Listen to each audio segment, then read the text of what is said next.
안녕하세요. 라운드 ASMR입니다. 여러분 안녕하세요. 라운드입니다.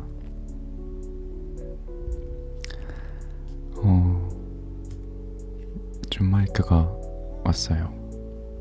네. 줌 마이크로 오늘은 책 읽는 ASMR 영상을 찍으려고 합니다. 오늘 읽을 책은요, 바로 이 어린 왕자입니다. 여러분 많이 알고 계시죠? 어린 왕자. 네. 조곤조곤 책을 한번 읽어보도록 하겠습니다. 네. 6살 적에 나는 실제로 겪은 이야기라고 하는 원시림에 관한 어떤 책에서 멋들어진 그림을 하나 본 적이 있다. 맹수를 꿀꺽 집어삼키는 보아구렁이 그림이었다. 그 책에는 이렇게 적혀 있었다. 보아구렁이는 먹이를 씹지도 않고 통째로 집어삼킨다. 그러고는 더 이상 꼼짝도 하지 못한 채 6달 동안 잠만 자며 먹이를 소화시킨다. 그래서 나는 밀림 속에서의 온갖 모험들에 대해서 곰곰이 생각해 보았다. 그리고 나도 색연필을 가지고 나름대로 생전 처음 그려보는 그림을 하나 그리게 되었다. 내 그림 제1호였다. 나는 그 걸작품을 어른들에게 보여주고 내 그림이 무서우냐고 물어보았다. 어른들은 대답했다. 모자가 뭐가 무서워? 내 그림은 모자를 그린 게 아니었다. 그것은 코끼리를 삼키고서 소화시키는 보아구렁이를 그린 것이었다. 그래서 나는 어른들이 알아볼 수 있도록 보아구렁이의 뱃속을 그려 넣었다. 어른들에게는 언제나 설명을 해주어야 한다. 어른들은 나더러 속이 보이건 안 보이건 간에 보아구렁이 그림 따위는 집어치우고 차라리 지리, 역사, 산수, 문법이나 열심히 공부해보는 것이 좋겠다고 충고해 주었다. 이리하여 나는 6살 때 화가로서의 멋진 꿈을 접을 수밖에 없었다. 어른들은 언제나 스스로는 아무것도 이해하지 못한다. 그러니 어린이들로서는 그들에게 매번 설명을 하고 또 해야 하니 피곤한 노릇이다. 그래서 다른 직업을 선택할 수밖에 없게 된 나는 비행기 조종하는 법을 배웠다. 나는 안 가본 곳이 없을 정도로 세상 곳곳을 날아다녔다. 지리 공부가 나에게 많은 도움이 된 것은 사실이다. 척 보기만 해도 중국과 애리조나를 구별할 수 있었으니까. 그것은 밤의 길을 잃었을 경우에 매우 유용한 것이다. 이리하여 나는 살아오는 동안 여러 믿음직한 사람들과 수많은 접촉을 갖게 되었다. 어른들 가운데 섞여 오랫동안 살아온 것이다. 나는 그들을 아주 가까이에서 볼 수 있었다. 그 덕분에 그들에 대한 내 생각이 썩 좋은 쪽으로 변한 건 아니다. 어른들 중에 좀 똑똑해 보이는 이를 만날 때면 나는 늘 간직하고 있던 내 그림체 1호를 가지고 그 사람을 시험해보곤 했다. 정말이지 이 사람이 무언가 이해할 줄 아는 사람인지 궁금했던 것이다. 그러나 그 사람은 의뢰 모자구나 하고 대답하는 것이었다. 그러면 나는 보아구렁이니 원시림이니 별이니 하는 이야기는 아예 꺼내지도 않았다. 나는 그가 알아들을 수 있는 얘기만 하게 되었다. 브릿지 게임이니 골프니 정치니 넥타이니 하는 것들에 대해 이야기하는 것이었다. 그러면 그 어른은 나같이 제대로 된 사람을 알게 된 것을 몹시 흐뭇하게 여겼다. 그래서 나는 서로 마음을 터놓고 이야기할 만한 상대도 없이 홀로 지내왔는데 6년 전 어느 날 사하라 사막에서 문득 비행기 고장을 만나게 되었다. 비행기 엔진의 어딘가가 파손된 것이다. 정비사도 승객도 없이 혼자였으므로 나는 그 어려운 수리를 손수 해보겠다고 마음먹었다. 내게 있어서 그것은 죽느냐 사느냐의 문제였다. 마실 물이 일주일분밖에 남아있지 않았던 것이다. 첫날 밤 나는 사람이 사는 곳에서 수만 리 떨어진 사막에서 잠이 들었다. 드넓은 바다 한가운데에서 뗏목을 타고 표류하는 난파자보다도 훨씬 더 고립된 신세였다. 그러니 해가 뜰 무렵 어떤 기이한 목소리에 잠이 깬 내가 얼마나 놀랐을지 여러분은 상상할 수 있을 것이다. 그 목소리는 말했다. 저기 나 양 한 마리만 그려줘. 응? 나 양 한 마리만 그려줘. 나는 마치 벼락이라도 맞은 것처럼 후닥닥 일어났다. 눈을 비비고 주위를 잘 살펴보았다. 그랬더니 아주 이상하게 생긴 조그만 아이가 나를 심각한 눈으로 쳐다보고 있는 것이었다. 난데없이 나타난 그 아이를 나는 눈이 휘둥그레져서 바라보았다. 여러분은 내가 지금 사람 사는 지역에서 수만 리 떨어진 곳에 홀로 떨어져 있다는 사실을 잊지 말기 바란다. 그런데 이 아이는 길을 잃은 것 같지도 않았고 피곤해서 배고파서 목말라서 무서워서 죽겠다는 표정도 아니었다. 사람 사는 곳에서 수만 리 떨어진 사막 한가운데서 길을 잃은 아이 같은 구석은 조금도 없었다. 이윽고 나는 간신히 정신을 차리고 그에게 말했다. 그런데 넌 여기서 뭘 하고 있는 거니?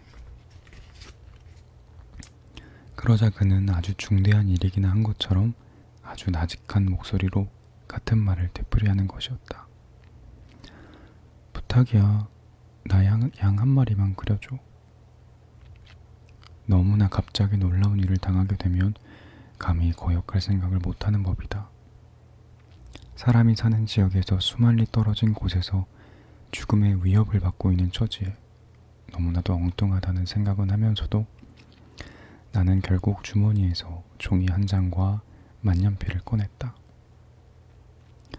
그러나 곧 내가 배운 것은 지리, 역사, 산수, 문법 같은 것이라는 생각이 들어서 난 그림을 그릴 줄 모른다고 말했다. 그러자 그가 대답했다. 괜찮아. 나 양 한 마리만 그려줘. 양은 한 번도 그려본 적이 없었으므로 나는 그에게 내가 그릴 줄 아는 단 2가지 그림 중에 하나를 그려주었다. 뱃속이 보이지 않는 보아구렁이의 그림 말이다. 그런데 그 아이는 놀랍게도 이렇게 대답하는 것이었다. 아니야, 아니야. 보아구렁이 뱃속에 코끼리는 싫어. 보아구렁이는 너무 위험해. 그리고 코끼리는 너무 거추장스러워. 내가 사는 곳은 아주 작은 곳이거든. 난 양을 갖고 싶어. 나 양 한 마리만 그려줘. 그래서 나는 양을 그렸다. 그는 양 그림을 자세히 들여다보니 이렇게 말했다. 안 돼. 이 양은 벌써 병이 들어버렸는걸? 다른 걸로 하나 그려줘. 엔진을 분해하는 일이 급하기에 나는 아무렇게나 다음과 같은 그림을 끼적거려 놓고는 그에게 한마디를 툭 던져보았다. 이건 상자야. 네가 원하는 양은 이 속에 있어. 그러자 내 어린 심판관의 얼굴이 환해지는 걸 보고 나는 몹시 놀랐다. 내가 원하던 게 바로 이거야. 이 양한테 풀을 많이 줘야 할까? 왜 그런 걸 묻지? 내가 사는 곳은 아주 작거든. 풀은 넉넉할 거야. 내가 그려준 건 아주 작은 양이니까. 그는 고개를 숙이고 그림을 들여다보았다. 그다지 작지도 않은데 뭐. 이런, 잠이 들었네. 이렇게 해서 나는 이 어린 왕자를 알게 되었다. 그 어린 왕자가 어디서 왔는지를 알게 되기까지는 오랜 시간이 필요했다. 어린 왕자는 내게 많은 것들을 물어보면서도 정작 내가 묻는 말은 조금도 귀담아 듣는 것 같지 않았다. 그가 어쩌다 우연히 내뱉는 말들을 통해 나는 차츰차츰 모든 것을 알게 되었다. 가령 내 비행기를 처음 보았을 때 그는 나에게 이렇게 물었던 것이다. 이 물건은 대체 뭐야? 이건 그냥 물건이 아니야. 날아다니는 거라고. 비행기라는 거야. 내 비행기. 나는 내가 하늘을 날아다니는 것을 그에게 가르쳐주게 된 것이 자랑스러웠다. 그랬더니 어린 왕자가 소리쳤다. 뭐? 그럼 아저씨가 하늘에서 떨어졌다고? 하고 나는 겸손하게 대답했다. 야, 그거 참 재미있는데? 그러면서 어린 왕자는 아주 유쾌하게 깔깔대며 웃었다. 그 말에 나는 몹시 기분이 나빠졌다. 나는 사람들이 내 불행을 우습게 여기는 것이 싫었다. 그런데 어린 왕자는 말을 이었다. 그럼 아저씨도 하늘에서 왔구나. 어느 별에서 왔어? 나는 곧 신비로운 그의 존재를 알아낼 수 있는 한 줄기 빛이 엿보이는 것 같아서 불쑥 이렇게 물어보았다. 그럼 너는 어느 별에서 온 거니? 그러나 그는 아무 대답도 하지 않았다.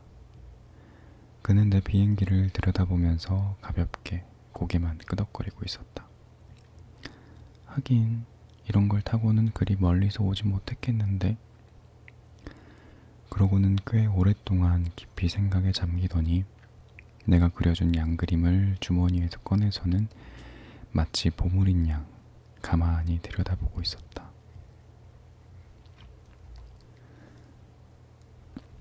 사막에서 비행기가 고장을 일으킨 지 8일째 되는 날이었다. 나는 아껴두었던 물에 마지막 남은 한 방울을 마시면서 그 장사꾼에 관한 이야기를 다 들었다. 아, 네가 겪은 일들 이야기는 정말 재밌구나. 나는 어린 왕자에게 말했다. 그런데 난 아직 비행기를 고치지도 못했고 이젠 마실 물조차 떨어졌어. 나도 무슨 샘을 향해서 천천히 걸어갈 수 있었으면 정말 좋겠다. 내 친구 여우는 얘야, 여우 얘기를 하고 있을 때가 아니야. 왜? 목이 말라 죽을 지경이니까. 어린 왕자는 내 말을 이해할 수 없다는 듯 대답했다. 죽을 지경이라 해도 친구가 있었다는 건 좋은 일이야. 난 여우 친구가 있었다는 게 기뻐. 이 애는 상황이 얼마나 위급한지 도무지 짐작을 못하는군. 나는 생각했다. 도무지 배도 안 고프고 목도 마르지 않은 모양이네. 그저 햇볕만 좀 있으면 족한가 봐. 그러나 어린 왕자는 나를 쳐다보더니 내 마음을 헤아린다는 듯 대답했다. 나도 목이 말라. 우리 우물을 찾으러 가. 나는 몸이 피곤하다는 몸짓을 해보였다. 넓고 넓은 사막 한가운데서 무턱대고 우물을 찾아 나선다는 것은 당치도 않은 짓이었던 것이다. 그런데도 우리는 걷기 시작했다. 몇 시간 동안 아무 말 없이 걷고 나니 해가 지고 별들이 빛나기 시작했다. 갈증 때문에 열이 좀 있어서 그런지 별들이 마치 꿈속같이 보였다. 어린 왕자가 한 마리 기억 속에서 춤을 추고 있었다. 그래, 너도 목이 마르단 말이지?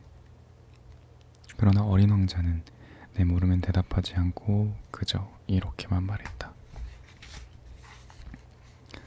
물은 마음에도 좋을 수가 있어. 나는 어린 왕자가 하는 말을 이해할 수 없었지만 아무 대꾸도 하지 않았다. 그에게 되묻지 않는 편이 낫다는 걸 알고 있었으니까. 그는 지쳤는지 주저앉았다. 나도 그의 옆에 앉았다. 그리고 한동안 말이 없더니 또 이렇게 말했다. 별들이 아름다운 건 눈에 보이지 않는 한 송이 꽃 때문이야. 나는 그래 하고 대답했다. 그리고 말없이 달빛을 받아 주름진 모래 언덕을 바라보았다. 사막은 아름다워. 어린 왕자가 말을 이었다. 정말 그랬다. 나는 언제나 사막을 좋아했다. 모래 언덕에 앉아있으면 아무것도 보이지 않고 아무 소리도 들리지 않는다. 그리고 무엇인가 침묵 속에서 빛을 발한다. 사막이 아름다운 건 어딘가에 샘을 감추고 있기 때문이야. 어린 왕자가 말했다. 나는 모래가 신비롭게 빛을 발하는 이유를 깨닫고 깜짝 놀랐다. 어렸을 적에 나는 아주 오래된 집에 살고 있었다. 그런데 전해오는 이야기에 의하면 그 집에는 보물이 감춰져 있다고 했다. 물론 아무도 그것을 발견하지 못했다. 아니, 어쩌면 아무도 찾으려 들지 않았는지도 모른다. 그러나 그 보물로 인해서 그 집 전체가 신비한 마법에 걸려있는 것만 같았다. 그래, 집이건 별이건 사막이건 그것을 아름답게 하는 건 눈에 보이지 않는 법이지. 내가 어린 왕자에게 말했다. 아저씨가 내 여우와 생각이 같은 걸 보니 기뻐. 어린 왕자가 잠이 들었으므로 나는 그를 안고 다시 길을 떠났다. 나는 가슴이 뭉클해졌다. 부서지기 쉬운 무슨 보물을 안고 가는 느낌이었다. 이 세상에 이보다 더 부서지기 쉬운 것은 없을 거야 라는 생각까지 들었다. 나는 달빛에 비친 그 창백한 이마, 감겨있는 눈, 바람결에 나부끼는 금빛 머리카락을 바라보았다. 그리고 생각했다. 지금 내 눈앞에 보이는 건 오직 껍질일 뿐이야. 가장 중요한 것은 눈에 보이지 않아.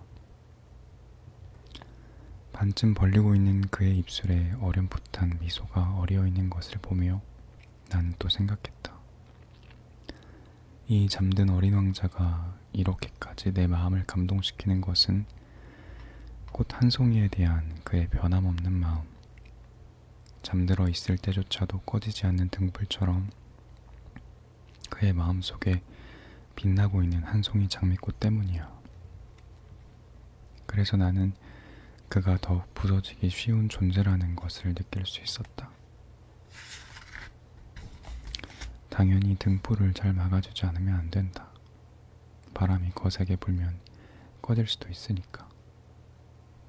그리하여 나는 그렇게 걸어가다가 해가 뜰 무렵에 우물을 발견했다. 사람들은 급행열차에 올라타지만 자기가 무엇을 찾으러 떠나는지 몰라. 그래서 법석을 떨며 제자리에서 맴돌고 있는 거야. 어린 왕자가 말했다. 그리고 그는 다시 말을 이었다. 그럴 필요 없는데. 우리가 찾아낸 우물은 사하라의 우물들과 좀 다른 것이었다. 사하라의 우물들은 그저 모래에 구멍을 파놓는 것이었다. 이것은 마을에 있는 우물 같은 것이었다. 그러나 그곳엔 마을이라고는 없었다. 그래서 나는 꿈을 꾸고 있는 게 아닌가 싶었다. 이상하군. 내가 어린 왕자에게 말했다. 모든 게 다 갖춰져 있잖아. 도르래, 물통, 밧줄. 그는 웃으며 줄을 만져보고 도르래를 돌려보았다. 그러자 오랫동안 바람이 자고 있을 때 낡은 풍차가 삐걱거리는 듯이 도르래가 삐걱거렸다. 들어봐.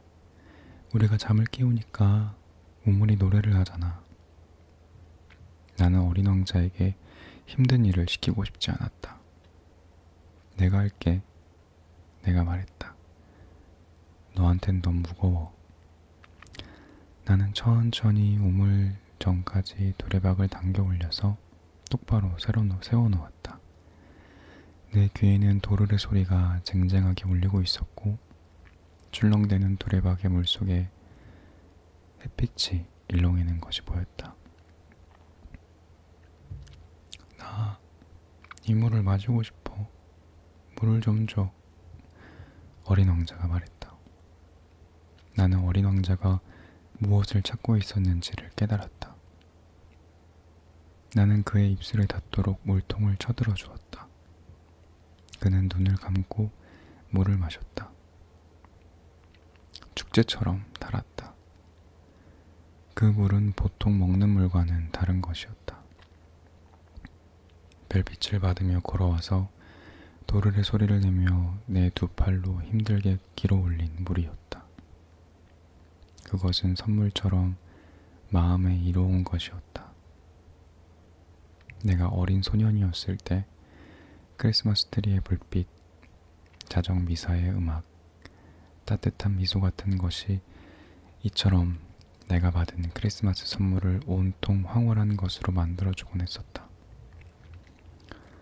아저씨가 사는 별의 사람들은 똑같은 하나의 정원에다가 5,000송이나 되는 장미를 가꾸지만 하고 어린 왕자가 말했다.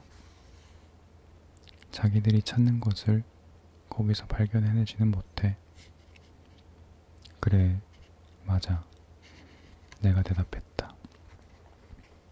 그렇지만 그들이 찾는 것을 단 한 송이 장미꽃이나 물 한 모금에서 발견해낼 수도 있는 거야. 물론이지. 내가 대답했다. 그리고 어린 왕자가 덧붙여 말했다. 그러나 눈으로는 보지 못해. 마음으로 찾아야 해. 우물 옆에는 폐허가 된 옛 돌담이 있었다. 나는 그대로 돌담을 향해 걸어갔다. 아무도 보이지 않고 목소리도 들리지 않았다. 그런데도 어린 왕자는 다시 대꾸를 하고 있었다.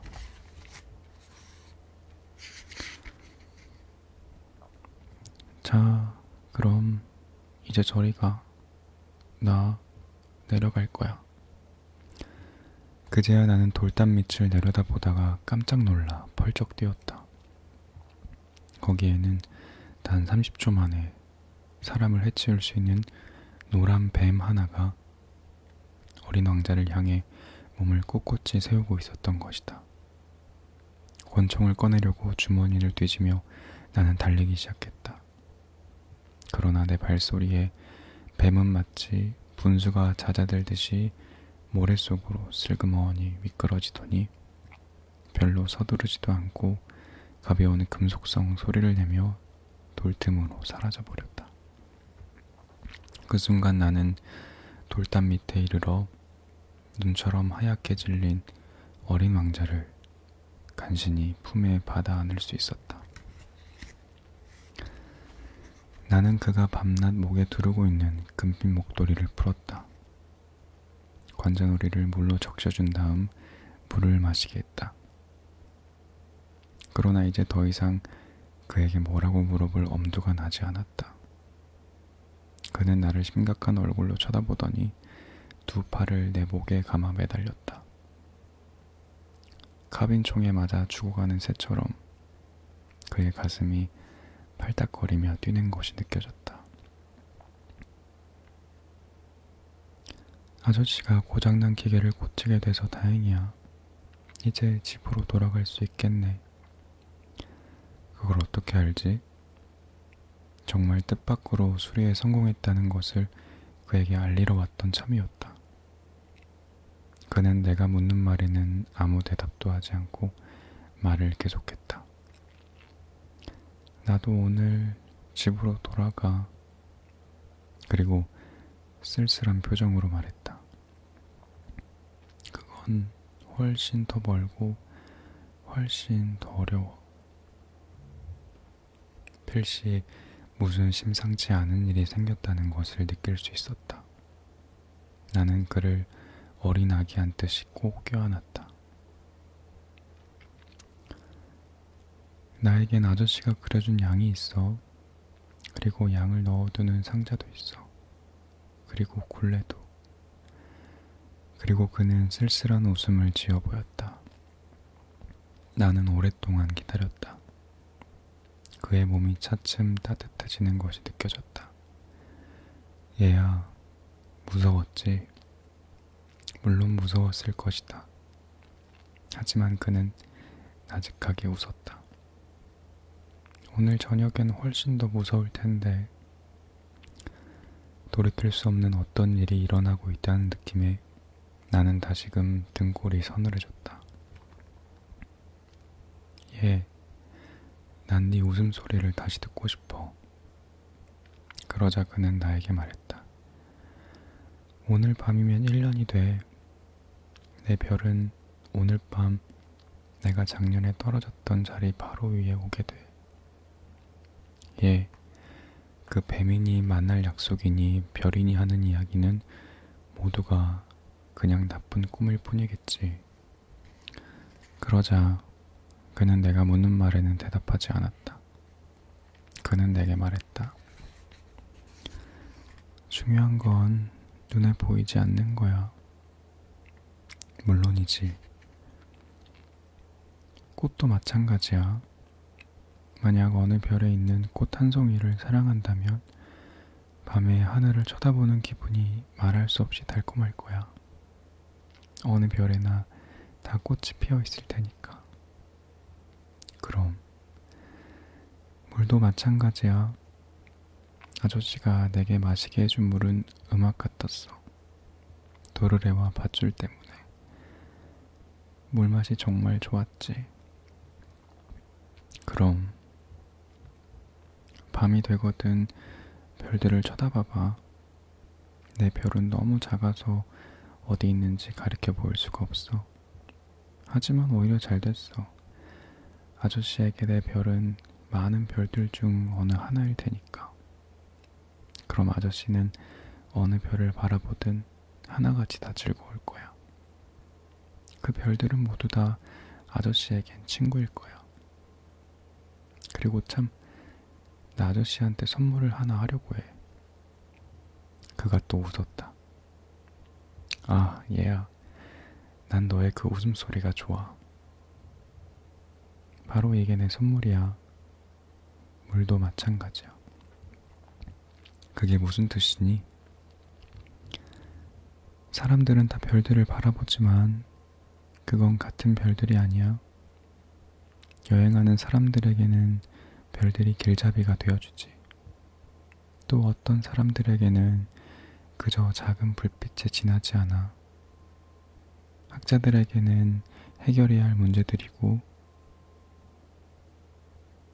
전에 말한 사업가에겐 금으로 보여. 하지만 저 모든 별들은 말이 없어. 아저씨는 어느 누구도 갖지 못한 별들을 갖게 될 거야.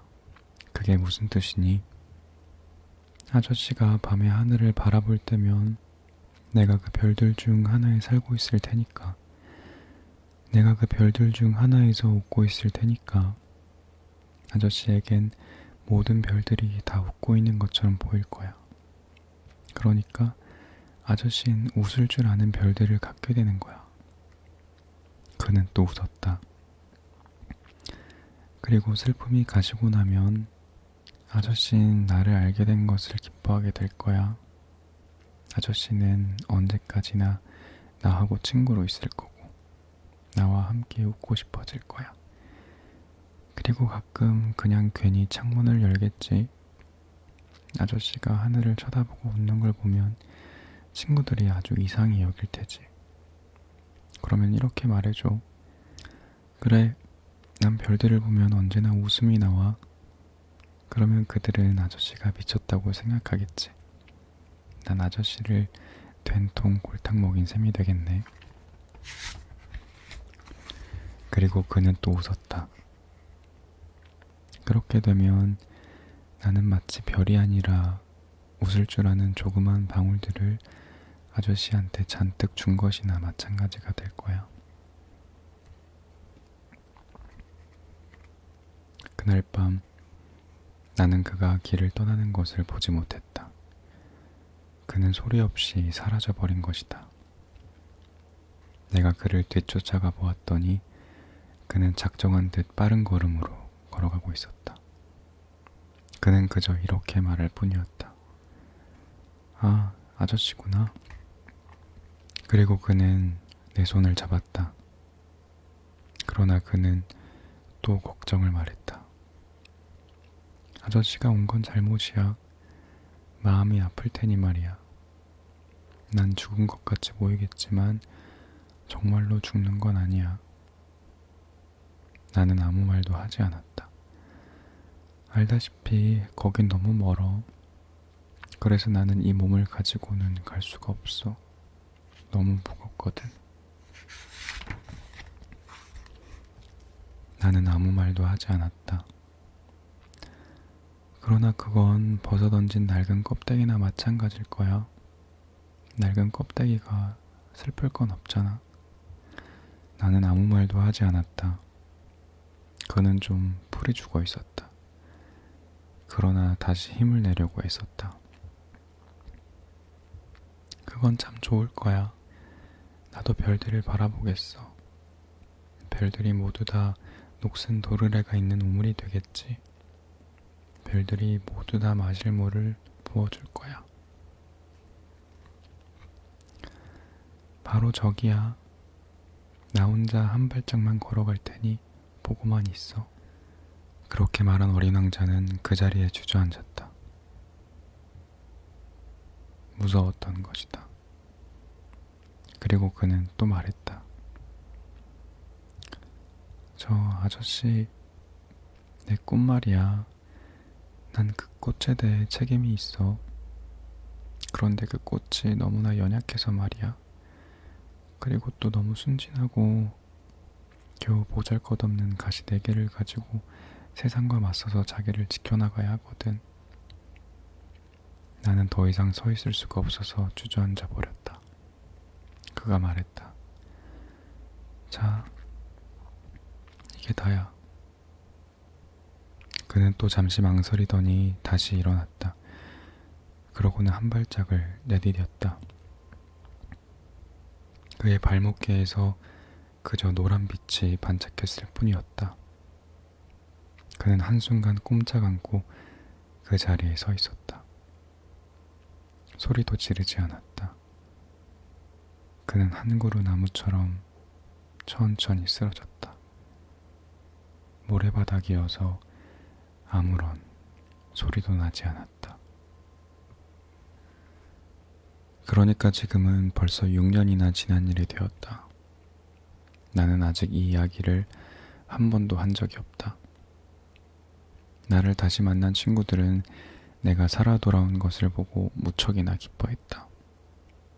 나는 슬펐지만 그들에게는 그저 피곤해서 그래 하고만 말했다. 지금은 그 슬픔이 좀 가셨다. 그러니까 완전히 가신 건 아니란 말이다. 그러나 나는 그가 자기의 별로 돌아갔다는 것을 잘 알고 있다. 다음날 해가 떴을 때 그의 몸을 찾을 길이 없었으니 말이다. 그다지 무거운 몸이 아니었는지, 그래서 나는 밤이면 하늘에 반짝이는 별들의 소리에 귀를 기울이기를 좋아하게 되었다. 그런데 참으로 이상한 일이 벌어지고 있는 것이다. 어린 왕자에게 그려준 굴레 말인데 나는 그만 깜빡하고 그것에 가죽끈을 달아주는 걸 잊어버린 것이다. 그는 그 굴레를 끝내 양에게 씌우지 못할 것이다. 때로는 이런 생각도 한다. 그럴 리가 없지. 어린 왕자는 밤마다 꽃에 둥근 유리 덮개를 씌워주고 양이 못 덤비게 잘 보고 있을 거야. 그렇게 생각하면 나는 행복해진다. 그러면 모든 별들도 빙그레 웃는다. 이건 정말이지 커다란 수수께끼다. 어린 왕자를 사랑하는 여러분에게나 나에게나 이 세상 어딘가에 우리가 알지 못하는 양 한 마리가 한 송이의 장미꽃을 먹었느냐 먹지 않았느냐에 따라서 이 세상 천지의 모든 게 온통 다 달라져 버리니 말이다. 하늘을 쳐다보라. 그리고 이렇게 자문해보라. 양이 그 꽃을 먹었을까, 먹지 않았을까? 그러면 세상이 얼마나 달라지는지를 알 수 있을 것이다. 그러나 어른들은 아무도 그게 그렇게 중요하다는 걸 깨닫지 못할 것이다. 네, 오늘 책 읽는 ASMR은 여기까지고요. 저는 또 다음에 또 다른 모습으로 찾아뵙도록 할게요. 여러분 모두 꿈꾸지 마시고 편안한 밤 되세요. 좋은 밤 되세요. 안녕히 주무세요. 안녕.